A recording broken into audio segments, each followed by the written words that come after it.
आज हम बात करते हैं जी केमिस्ट्री के हवाले से कि केमिस्ट्री क्या है। ये एक ऐसी साइंस है जिसमें हम मैटर की कंप्लीट स्टडी करते हैं। अब मैटर की कंप्लीट स्टडी से सबसे पहले हमें ये पता होना चाहिए कि मैटर खुद क्या है। हर वो चीज जो हमारे आसपास मौजूद है, जो अपना वजन रखती है, यानी कि उसका मास होता है और वो स्पेस भी ऑक्युपाई करती है, तो उसको हम क्या कहते हैं जी? मैटर कहते हैं। अब जब हम मैटर की स्टडी करेंगे तो सबसे पहले हम ये देखेंगे कि जी उसकी कॉम्पोजिशन क्या है। जैसे ही मैंने एक लफ्ज का कॉम्पोजिशन, तो हमारे जहन में क्या आता है? ये कंपोज से है वर्ड, और इसका मतलब है कि किसी चीज की बनावट हम देखते हैं। ठीक है।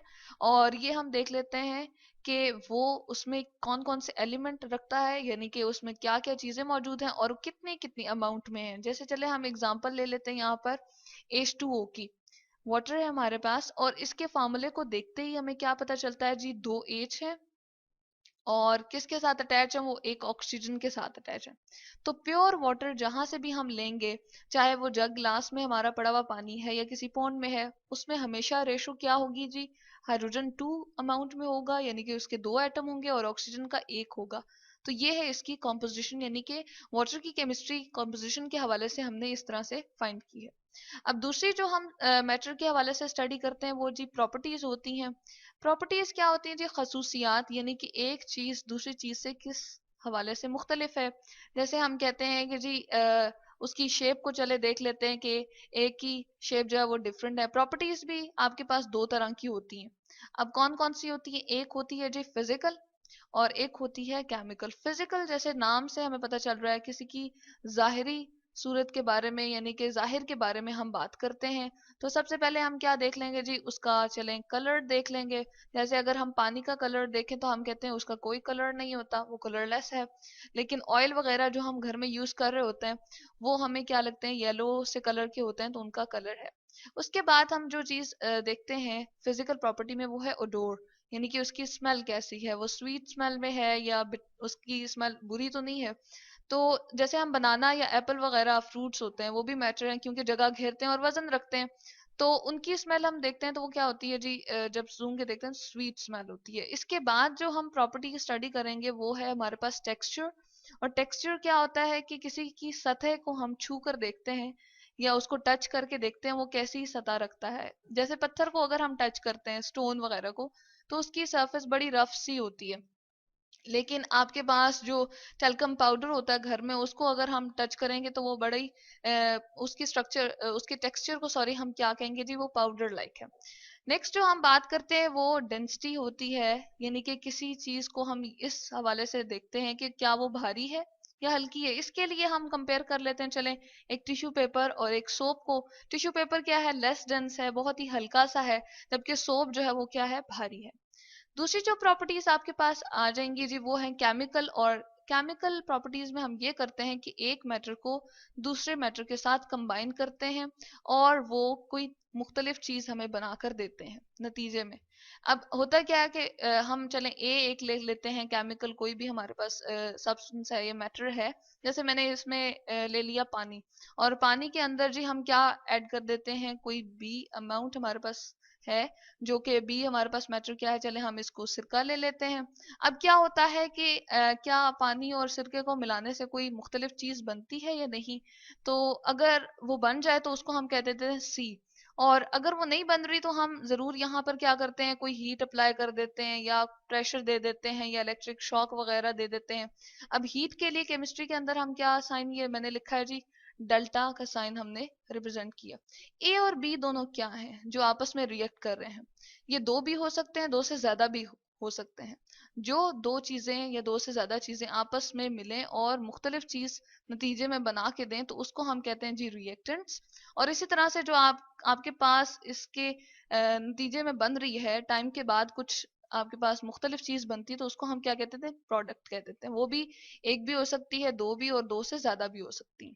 तो यहाँ पर हमारे पास क्या है जी? एक बनी है तो हम प्रोडक्ट लिख देते हैं। अगला जो हम मैटर के हवाले से स्टडी करेंगे वो है जी उसका स्ट्रक्चर। और स्ट्रक्चर जो है ना वो हम दो लेवल पे देखेंगे। एक होता है जी हमारे पास माइक्रोस्कोपिक लेवल, और एक होता है मैक्रो।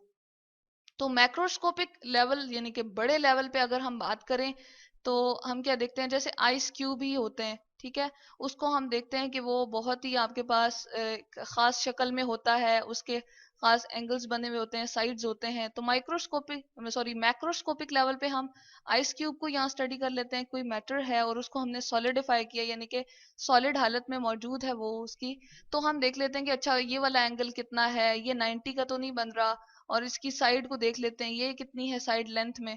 इसी तरह से कुछ ऐसे होते हैं हमारे पास मैटर के, उनको जब हम सॉलिडिफाई करते हैं तो उनकी नीडल लाइक इस तरह से शेप बन जाती है, और उसके जब वो सॉलिड फॉर्म हमारे सामने आती है तो हम कहते हैं इसका स्ट्रक्चर क्या है जी, मैक्रोस्कोपिक लेवल पे नीडल लाइक है।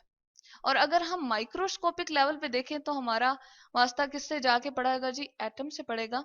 तो हम माइक्रोस्कोपिक लेवल में ये जान लेंगे कि जी कौन कौन से हमारे पास इलेक्ट्रॉन कितने हैं, किस किस एटम के इलेक्ट्रॉन कितने हैं, और ये हम देख लेते हैं कि वो कहाँ कहाँ रिवॉल्व कर रहे हैं, और उसके न्यूक्लियस में कितने हमारे पास प्रोटॉन है। तो मैक्रोस्कोपिक और माइक्रोस्कोपिक लेवल में ये फर्क आ गया कि हम यहाँ पर बहुत ही छोटे लेवल पे जा रहे हैं, और हम इलेक्ट्रॉन प्रोटॉन वगैरह को देख रहे हैं कि वो कहाँ कहाँ मौजूद हैं और उनकी कितनी तादाद है।